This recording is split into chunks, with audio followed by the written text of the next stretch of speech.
la ñuy waxtaanee koom mooy rubrique xaalis bi buy ñëw di àndaale koppa bu bëri moom Mamadou Ndiaye contexte oblige on prépare la tabaski dem na sekk waxtaan bu am solo ak ki nga xam ne mooy le directeur de l'élevage Economia dans Tok Tok Sénégal léegi.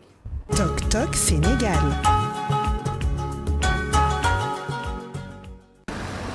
33 points de vente qui seront nettoyés, éclairés avec des citernes pour l'abreuvement des animaux. Le chef du service régional de l'élevage a dévoilé le dispositif à quelques jours de la Tabaski. Le ministère de l'élevage et des productions animales est en train de travailler pour assurer un bon approvisionnement du marché. D'abord, il y a la circulaire de M. le Président de la République qui a été prise pour l'exonération des droits et taxes sur les animaux. Il y a aussi l'assouplissement du contrôle des animaux, mais également la tolérance à bord des camions de 3 bergers. Il y a aussi au niveau de la région de Dakar, 33 points de vente ont été autorisés. Nous sommes en train de faire présentement l'aménagement des points de vente. Le propriétaire de la bergerie Galoya écoule ses moutons à une clientèle spécifique. Selon lui, les gens achètent moins les moutons de race et les prix de plusieurs denrées ont augmenté. Les ventes ont quand même chuté doucement. Et l'autre problème, c'est que paradoxalement, les intrants ont augmenté. Le prix de l'aliment de bétail a augmenté, le prix de la paille d'arachide a augmenté, avec les taxes, les factures, parce qu'on paye des factures aussi, les factures d'électricité, d'eau, de téléphone ont augmenté. Donc les charges ont augmenté pendant que les revenus ont diminué. Donc on est fortement impacté par la situation. Dans le cadre du programme de résilience et des conventions des crédits, le fonds d'appui à la stabilisation FONSTAB permettrait de financer les éleveurs. Un fonds qui est là, qui existe, qui fonctionne, qui n'est pas mis uniquement pour la Tabaski. Et ce fonds est toujours là. C'est le fonds d'appui à la stabilisation, communément appelé FONSTAB. Et vous parlez donc de la Covid, les éleveurs ont été dans le cadre du programme de résilience, ont été accompagnés, tenant compte de l'impact lié à la pandémie. En raison de la promesse non tenue l'année dernière, cet éleveur n'espère pas recevoir de soutien. L'année dernière, il y avait un fonds qui était annoncé. Le fonds, il était annoncé. Mais finalement, le fonds n'était pas parvenu à la majorité des éleveurs. Il y a quelques rares des éleveurs qui en ont bénéficié. Pas encore entendu parler de ce type de financement. Peut-être que individuellement, il y a des éleveurs qui ont sollicité peut-être leur banque ou leur mutuelle ou quelque chose comme ça. Bon, je n'en sais rien. Mais par rapport aux associations, on ne nous a pas encore saisi officiellement. L'édition 2021 de la fête du sacrifice compose une année de plus avec la Covid-19. Avec l'augmentation de l'offre locale et l'ouverture des frontières, il y aura assez de monde, estiment nos interlocuteurs. Tok Tok Sénégal. Aïssatou Kane ñu ngi lay jaajëfal on espère que xar dina doy ba dinañ mën a am ñun ñëpp Mamadou Ndiaye ñu ngi lay nuyu. di la fay Oussama di fay Papa Alioune dina wax tamit am naa mbégte ñëwaat ci àllarba ji nga xam ne tamit koppar yu bëri day. alaay bay koppar yàllaangoo. macha allah. tey nag comme nuñ ko waxee dañuy waxtaanee li nga xam ne mooy élevage fii ci Sénégal gis nañu élément bu am solo bi nga xam ne def nañ ko ñu ngi waajal tabaski bi balaa ñuy ñëw ci li nga xamante ne mooy wàccaayu tabaski bi est-ce que fii suñu réew mën nañu wax nag réewu sàmm la. waaw mën nañ ko wax. te ay mandarga yu bëri mën na lëkkaloo day joxe ne que réewum sàmm la ndax benn ñi nga xam ne ñi dañoo baaxoo sàmm am na ci réew mi ñaar yaatuwaayu réew mi tamit war na mën a permettre que peut-être jur gi tamit ñu leen di mën a gën a sàmm ba pare tamit am na ci ay ñi nga xam ne ñi yàlla def leen baaxee ñoom ñu xeetoo ci di sàkku xam-xamu jur ak aussi sàmm ba pare tamit xeetu mala yëpp daanaka mën nañ ko ràññee fii ci dëkk bi ba nga xam ne loolu tamit ku ci nekk am na jubluwaay boo jël donc mën nañ ne réew mi réewum sàmm la ndax même nguur ci boppam tam ŋànk na ay politique yi nga xam ni daf ko jagleel maanaam càmm kon yooyu boo ko dajalee ba pare tamit ñu am ay kuréel ñoom ñiy sàmm ak ñiy saytu càmm gi ak aussi peut-être ñi nga xam ne ñi ñooy jël ay dogal ñoom ñëpp dañu am ay kuréel yi nga xam ne léeg-léeg dañu fay lëkkaloo di waxtaani peut-être mbirum càmm xëy na nag léeg-léeg nga gis benn pàcc ci càmm buy sooke ba nga xam ne ñoom ci seen bopp aussi bu ñu ci waxtaanee war nañ ci mën a gis ab yoon mais ñi jëriñoo càmm tamit ñi koy jëriñoo maanaam yow man ak ñeneen ñi koy jëriñoo tamit am nañ ci xalaat ci ndax jur gi wér na ndax jur gi mot na ndax doy na ndax aussi amul ay tolof yi nga xam ni peut-être boobu bu ñu ko saytoo gis ko ñoom ñi amee yore dogal bu ñu ko génnee maanaam ñëpp ne ko gonga.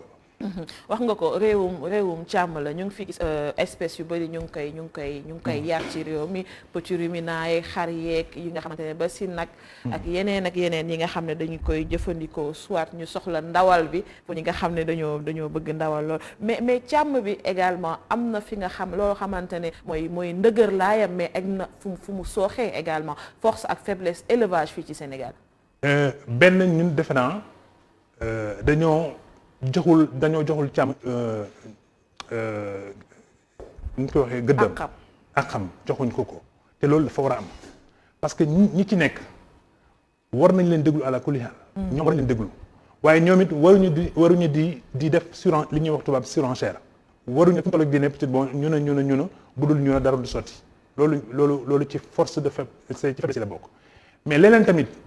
nguur gi bi mu dalee ne dinaa leen defal lii dinaa leen sàmmal seen jur dinaa leen sàmmal peut-être bon voilà aussi xontu bi ak yooyu mais war na ci taxaw ba nga xam ne ñëpp bu ñu seetloo dinañ gis ne que nguur gi ci côté boobu tamit sàmm na mais aussi am na ci volonté pour que au moins ñu mën a trouver solution ci mbir moom te loolu bu amee rek déjà sénégalais yi dinañu gis seen bopp ci élevage mais ba tamit réew yi nga xam ne peut-être ñoo ñu wër dootuñ fii ne mais nañ dem Sénégal ndax foofu moom yëpp ay jolli loo fa indi ci jur rek ñoom dañ koy jënd mais war nañu xool ci suñu biir jur gi naka lañ koy sàmmee ba nga xam ne naam dinañ ravitailler marché bi dinañ ko approvisionner yàpp tamit dinañ ko approvisionner mais yàpp bi tamit dina nekk yàpp de qualité ba nga xam ne ku ci nekk buy dem jëndi du am sikki sàkka ne yàpp bi baax na wala yàpp bi baaxul jur gi baax na wala jur gi baaxul ndax kuréel boo gis rek te mu ñu jubleel leen ci càmm ku ci nekk am na looy sàmm ba nga xam ne bu ëllëgee bu ñu nee par exemple disons ndax yaa ko def di nga ne waaw man maa ko def wala bu ñu la nee ndax defoo ko nga ne waaw defuma ko kon nag ku nekk bu sàmmee pàcc bi nga yore rek defe naa élevage bi dina joli mu am force mais beneen bi tamit mooy que dañu am ay nit ñu xarañ yu nekk ci Sénégal léeg-léeg sax réew yu wër Sénégal dañuy jël suñu ay compétence fi di leen saytuloo seen i càmm ba nag bu ñu saytoo foofu ba pare mais jur googu yëpp Sénégal lay ñëwaat kon nga war a xam ne peut-être xëy na bu ñu amee suñu ay talent suñu ay ressources humaines am suñu potentiel élevage bu ñu leen lëkkalee am na lu mu war a mën a jur mu amal Sénégal njëriñ parce que quand même 900 milliards de chiffre d'affaires par an loolu potentiel élevage am na solo trop ci PIB bi am na solo trop ci PNB bi ba nga xam ne donc suñ ko gënee sàmm c'est le cas de le dire war nañu mën a def ay jéego yu bëri ci élevage. Pape Aliou Sarr également mu ngi fi il adore l'économie et je pense que côté bi nga dëkk aussi foofu élevage dafa am doole. oui loolu la ñuy woowee zone sylvopastorale. soo demee ci ay Daara Linguère foofu au-delà de même de l'élevage mais les produits animaliers muy ay sow ak li nga xam ni sax mooy der bi ñu ngi doon wax keroog ci affaire cuir nga xam ne dafa am solo dafa am lien économique entre li nga xam ne mooy fête tabaski ak yeneen activités yoo nekk nga xam ne si ñoo nekk ci suuf su fekkoon ni Sénégal am nañ vraiment une politique boo xam ne si ñaata màggal la fi am ñaata gàmmu ñaata événements religieux yoo xam ne si à chaque fois sacrifice lay laaj mais s'il y avait de grandes industries yoo xam ne si nañ yëngatu ci affaire tannerie yaa ngi doon wax benn Pakistanais bi ñëw Sénégal di jël benn produit béjjën ak wéy fee nga xam ni mooy ay Daara Linguère dañuy dem ba production li nga xam ne mooy soog di ko tuur parce que amuñu fu ñu ko tëj denc amuñu fu ñu ko refroidissement mais xoolal fête tabaski nga xam ni moo gën a nekk suñ préoccupation elle est annuelle lu ci nuru farata mooy xar bi lu ci nuru farata parce que dañ la teguñu la ko sax soo ko mënul jarul mais à chaque fois day mel ni c'est l'inversion des rôles dañuy xaar ba tabaski des 15 jours rek ñu ne xar alors que loolu nañ ko préparer en amont en fait su fekkee ni planifier ko en amont nga xam ni loolu moo ci ëpp parce que yére mën ngaa sol yére bi ma sol tey ma solaat ko tabaski lu naan ko doublé et cetera. mais même xar bi moom mënoo ko di rey à chaque fois non xar bi mënoo ko rey à chaque fois donc day mel ni amuñu hiérarchiser wuñu suñu priorité mooy le sacrifice. Mais le sacrifice, ça se prépare d'une manière annuelle. Mais non, la ñuy def ba à chaque fois bi xaar ba 1 mois 2 mois ñu ne xar yi ñëwul et cetera après am spéculation donc je pense que lu ko Mamadou Ndiaye waxee des na une politique parce que 900 milliards de chiffre d'affaires mën ko sax démultiplier par rapport ak suñu ressource parce qu'on a l'espace, on a les acteurs, on a la tradition parce que ñëpp xam nañu élevage tradition la le mythe un peu lu naan mythe bi sooy lire Amadou Hampâté Bâ mythe nga xam ni la vache et le lait dafa am solo si te li mu wax ne li mu ci yokk benn bi rek te loolu xam naa dina nekk na préoccupation pour Sénégal yi xam nga tabaski xar bu góor la ñuy rendi xar bu góor la ñuy rendi benn c'est nee nañu ren 810 000 moutons la ñuy ren 810 000 mais xam nga déwén il faut ñu reconstituer waat cheptelu góor ñi pour ñu war a mën a nekk fi aussi peut-être bon di tëb xar yu jigéen ñi les géniteurs te loolu problème la Oussama parce que bu dee tabaski dañuy ren ay xar yu góor màggal Touba jot ñu ren ay xar yu góor gàmmu jot ñu ren ay xar yu góor ngénte xoolal ñaata ngénte mooy am par jour ci Sénégal ay xar yu góor la ñu ren mais kon góor day tumurànk ci dëkk bi ba nga xam ne xar mu góor ko loolu day dem ba tumurànk ci dëkk bi kon bon dama ragal ne à un moment donné dañuy def sax xar yu jigéen ñi fii di leen yóbbu ay Mali yooyu di leen wane kon loolu aussi war nañ ko sàmm di xool ne peut-être bon y a un danger imminent bu posé ci ñun par conséquent peut-être que bon état bi bu defee une politique di uti ay géniteurs yi peut-être bon voilà ñoom ñooy tëb xar yu jigéen yi fu ñu leen di yóbbu defe naa sax daaw defoon nañ ko di leen yóbbu peut-être bon ci àll bi dans les profondeurs même comme ça ñuy tëb xar yu jigéen yi ensuite aussi ñuy reconstituer cheptel bi mais reconstitution boobu dafay gaaw a jeex parce que dès que xar bi am ñu xam na bu foccee benn wala foccee ñaar rek allez mën na tabaski mais loolu war nañ ko xoolaat nag bon koo ko wax rek peut-être bon mu ree mais en vérité c'est une catastrophe qui bu nga xam ne buñ ko xoolee buñ ko saytulee war nañ ci bàyyi xel apparemment le mâle partout si espèce bu ne ça cause problème plus de femelles ça cause il y a plus de femelles que de mâles plus de mâles sans mâle Mamadou Ndiaye ñu ngi waajal tabaski def nañu transition pour dugg ci tabaski wax nga ñu dëkku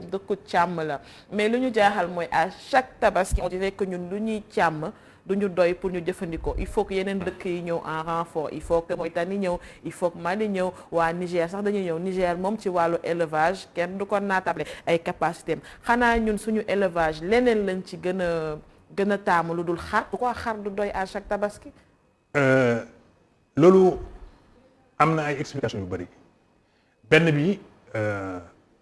soo gisee sànq yaa ngi ne ndax am nañu politique élevage 550 000 ménage ci Sénégal bu ci nekk yaa ngi yar benn xar wala ñaar yaa ngi am benn mbaaru xar sax di ci def dara kon loolu li mu doon wax ni tradition bi dafa entré ci ñun ñëpp ba nga xam ne xëy na sax defe naa indépendamment sax peut-être bon li nga ciy séntu ci alal wala yooyu mais defe naa dafa bokk ci suñu valeur culturelle ak même suñu valeur culturelle parce que léeg-léeg ñu ne la peut-être bon li naroon dal ci doomu aadama bu dalee ci xar bi nga xam ne peut-être bon xar am na fu mu ma féete. nee naa yeewal benn melo ci kër gi. merci voilà loolu mooy wane ne que bon effectivement war nañu xoolaat nag léegi naka la ñuy def nga xam ne ñun suñu cheptelu biir war nañu mën a doy te duñu dem sax di jéegaani di uti yenn xar mais gis nga réew yooyu ñu lim Mauritanie Mali Niger Burkina Faso ay réewum élevage lañu. mais ñoom it dañuy liggéey ne tabaski bii di ñëw Sénégal rek la ñu jëm. donc ñoom dañuy liggéey pour loolu ñoom dañuy sauvegarder seen cheptel pour rek satisfaire la demande du marché sénégalais mais gis nga daaw tabaski bi par exemple jolliwuloon parce que dañuy fermer frontières yi. ñoom ñoo ci gënoon a gis lor ñoo ci gën a lor ñoom pays yooyu parce que dañ ko defar ba mu baax mais mënuñ ko indi Sénégal xëy na am na nu ñu débrouiller ba ku nekk am sa xar wala peut-être bon li yàlla xam rek doy na loolu mooy wane nag léegi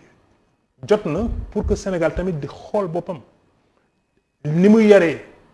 ñu koy saytu ni ñuy bëggee xar ñu koy saytu te am na kenn ku ma déy barki démb mu ne ma gis nga Nigérians yi dañoo muus ba nga xam ne temps bu njëkk ba bu ñu fi indi ay xaru rey mu delloon mais ñu gis ne Sénégalais yi duñu jënd ay rey mu dell ay coggal lañ daan andi donc mel ni Oussama bu ànd ak jëkkëram dem foofu peut-être boo xool ne lii du dugg sama kër lii dugg sama kër donc ñoom nigériens yi ñu ne ndekete sénégalais yi ñoo leen di influencer ci le processus d'achat tant bien même ñoom ñooy décideurs yi mais jigéen ñi ñoo leen di influencer alors ñoom nigériens yi ñu gis ndekete jigéen ñi nii la ñu bëggee xar ñoom it ñu toppatoo noonu seen xar yi ba nga xam ne bu ñu ko indee jigéen ñi bu ñu xoolaatee xar yi ne ñii def nañu kii donc ils se sont adaptés à la demande par conséquent ñun tamit suñu gis war nañu xoolaat benn prix bi mais ñaar xont yi ñuy jox xar yi parce que xont bi dafa cher loolu mooy tax nag peut-être moom mu répercuté wu ci prix bi au final ba nga xam ne peut-être que foofu tam buñ ci waxtaanee saytu war nañ am xont bu yem bu doy war nañ am aussi ay xar yi nga xam ne peut-être bon bourse bu nekk lu fanaan ci sa poche war na la mën a may nga am sa xar mais fii Sénégal da ngay gis peut-être bon des bergeries de luxe benn xar bu jar 1 million 2 millions maanaam comme mel ni Alioune par exemple yow xaram ci Louga ne peut-être bon voilà saareen yi yeew nañu benn xar bu jar 1 million 500. loolu doy na leen même fekkee ne sax ñamuñ ci xar bi alors que peut-être que bu ñu wàññi woon peut-être bon politique bi wala ñu diffuser l'élevage populaire ba nga xam ne ku nekk war na mën a am au moins léeg-léeg pour xar tabaski d'autant que tabaski benn fan rek la donc war nañu mën a reconstituer waat stratégie politique élevage ba nga xam ne peut-être bon Sénégal dina am un approvisionnement sûr mais de qualité aussi et également bu certain parce que lu toog rek di ne est-ce que dina ñëw wala du ñëw. parce que y a beaucoup d'aléas hein. Il y a beaucoup d'aléas parce que dégg nga ci élément bi de Aïssatou bi benn malien bu ñuy ñëw gouvernement Sénégal day jël ay dogal ne bon wàññi leen ay contrôles yi. ñaareel dogal bi ñu ne bon vétérinaire yi bon may leen la rek ñu ñëw. ñett ñu ne berger yi bon ok bu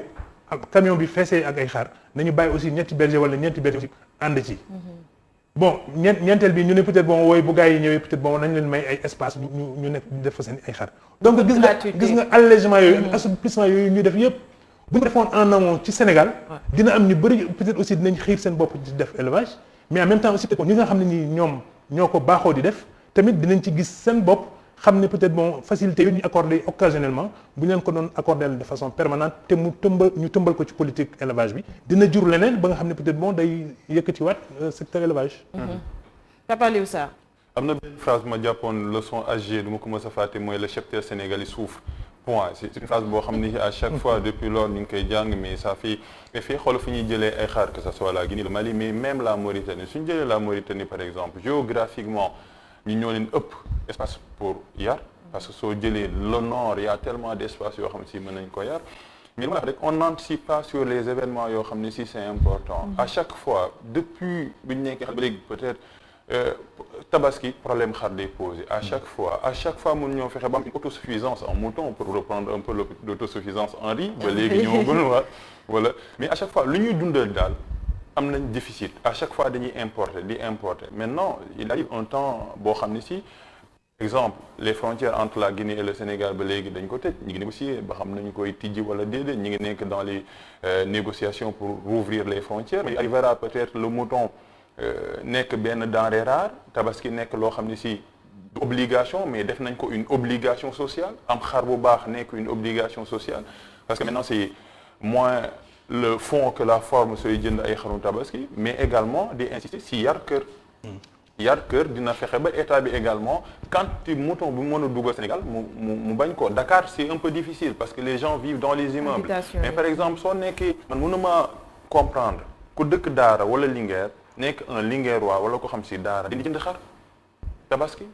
parce que foofu noonu espace pour yar la tu as l'espace il y a de grandes concessions mais soo jëlee am mbote denc ko di ko xont dara fii ak 1 an wala 9 mois au moins dina mën a nekk xaru tabaski premièrement dina la dindil pression parce que tabaski si jot day mel ni c'est pas une bénédiction c'est une malédiction à cause xaru tabaski te soo lijjantee je suis pas chef de famille mais soo lijjantee xar tu as fait les 2 tiers de l'équation le reste mais ay soble et cetera yére yow bu ko xeeb te soble yooyu gën a cher mais comme dañ naan la parité il faut qu'elle soit effective même dans les maisons oui mais gis nga aussi on sama am benn mbir bi nga xam ne aussi mu ngi ci politique élevage bi te loolu tam war nañu ko saytu xam nga fi mu nekk ni léegi Dakar law na ba mu ngi jokkoo ak jamono mu ngi jokkoo ak Diamniadio te Diamniadio aussi mu ngi law ba mu ngi jokkoo ak Sébikotane ñoom seen wala di dem boor aéroport Diass donc espace bi mu ngi wàññeeku. waaw espace bi muy wàññeeku te loolu bàyyiwuñ ci xel. parce que espace bi buy wàññeeku. cheptel bi nga xam ne par exemple moo doon jël espace boobu di ci dund wala peut-être bon ñu leen ci utal seen i ngooñ wala seen i ñax boobu tamit dafay wàññeeku. léegi nag ñoom it dañuy daal di tuxu moom dañuy wax par exemple bon def naa màngaan dañuy jógee ci benn béréb dem ci beneen béréb. mais boo demee ci beneen béréb bi transhumance mais boo demee ci beneen béréb bi aussi da nga fay fekk seen i ay borom. kon nag léegi ñooñu nga fay fekk tamit. xëccoo bi dañ lay siis sax dañ lay ne par exemple yow fan nga jógee sax ba ne fi nga doo fi dal yegg wala continuer wala puusal feneen. wala des fois ñi nga xamante ne ñoom dañuy béy ñu ne kii de ay juróom ñoo yàq sama tool. c'est un conflit permanent. te loolu il découle de effectivement ni muy amee rétrécissement de l'espace. am na ay rayante dans les pays. mais ci xeex ay xeex yu metti et puis des fois sax xeex yi corporation contre corporation la wala famille contre famille. donc yooyu yëpp peut-être bon gouvernement bi bu ko daan saytu di xool autorité publique yi tamit di ko xool war nañu maintenant ne espace bi ñu ngi ko jagleel élevage. nga xam ne peut-être bon jur Sénégal yëpp non seulement peut-être mën nañ leen dajale ci espace boobu mais en même temps aussi espace boobu ñu koy sàmmal ñoom. xam nga ba nga xam ne peut-être bon paysans yi tamit dañu am seen ay tool ci benn côté bi mais ba pare nag kooku tamit spécialiste dañ koy waxtaanee nee nañu agriculture ak élevage. bu ci nekk mu dem bàyyi sa morom dañu war a mën a param di lëkkaloo loolu nag aussi dafa am ñi nga xam ne dañu am pédagogie de l'explication ñoom ñoo war a nag dugg ci dëkk bi xuus ci gars yi. mais la preuve Mamadou Ndiaye. ngooñ gi fu muy jógee. mais merci gis nga. boo béyee sa gerte ba pare ngay c'est très pertinent parce que ñooñu ñu ngi séntu ne peut-être bon bu ñu góobee lay des ci ngooñ mi mais aussi ci élevage bi la jëm. donc gis nga ñooñu bu ñu toogee waxtaan ci ëtt rek dañuy juboo kon nag bu kenn ne. ba nga tolloo ci yar wala ba nga tolloo ci béy yow gisoo leneen lu dul li ngay def. mais da ngay séntu aussi ëllëg di nga ko soxla moom it mu war la mën a ne maa ngi nii mais bu fekkee ne nag peut-être amul ay intermédiaires yuy dox seen diggante fu ñu war a mën a juboo ñu xam ne Sénégal sax dafa yaatu. je pense que même ministère bi moo leen chapeauté ñoom ñëpp. non y a le ministère de l'agriculture et de l'élevage mais ñaari ministères yooyu c'est des départements. souvent bu amee ay conseil présidentiel wala mu conseil interministériel ñoom ñooy lëkkaloo seen biir di liggéey mais tey saytu nañu espace bi ba xam ne espace bi fu mu toll saytu nañu peut-être cheptel bi nekk ci Sénégal ba xam fu mu toll saytu nañu tamit peut-être bon région yi nga xam ne ñoom ñooy région typiquement d'élevage saytu nañu aussi région yi nga xam ne ñoom ñooy région typiquement d'agriculture kon nag gis nga peut-être bon bu ñu defee loolu rek jàmm na ñooy mais leneen li ci des nag maintenant xool ñoom ñaar naka la ñuy mën a lëkkaloo te lëkkaloo moo leen war lëkkaloo moo leen war su ko defee ñu mën a jëriñoo nag benn mënul dem bàyyi sa morom ba ci sax industrie bi nag ñoom càmm yi bu ñu demee ba seen nag yi am meew yooyu soxna leen ñu leen ko transformer fromage ak email yooyu noonu Pape Aliou Sarr bëgg par ngoon ay soow ñu ngi lay jaajëfal bu baax monsieur Ndiaye ci rubrique Economia mercredi bu jot ñu waxtaanee comme fii ci Tok Tok Sénégal xar yi lañ doon waxtaanee mais élevage gën na yaatu lool dem na au-delà de xar. mais clairement dem na ci lépp xëy na peut-être tabaski bi moo tax rek ñu waxtaanee ko noonu mais dafa yaatu déjà bu ñu jëlee peut-être gëléem yi bu ñu jëlee peut-être bon l'espace sylvo-pastoral nga xam ne par exemple gëléem yi surtout gëléemu Mauritanie yi dañuy dugg fii peut-être bon ba Jolli dem ba ay Tambacounda dem ba ay Kédougou ça c'est presque de 9000 à 10 000 têtes de chameaux et pourtant de temps en temps da ngay dégg peut-être bon les molles de Saint-Louis bu ñu demee Mauritanie taw li ni kur ci loolu mais bu ñu xoolee peut-être bon ces deux politiques rek war nañu mën a am un point d'équilibre buy permettre Mauritanie ak Sénégal di juboo di lëkkaloo parce que ils sont condamnés à vivre ensemble mais 9000 chameaux dans un pays c'est un ravage. Merci beaucoup merci également à Pape Aliou Sarr moom mi ñu àndaloon ci suba ba léegi waaye jaajëf yéen téléspectateurs yi yéen ñu àndaloon ñun depuis 6h30 du matin ba tey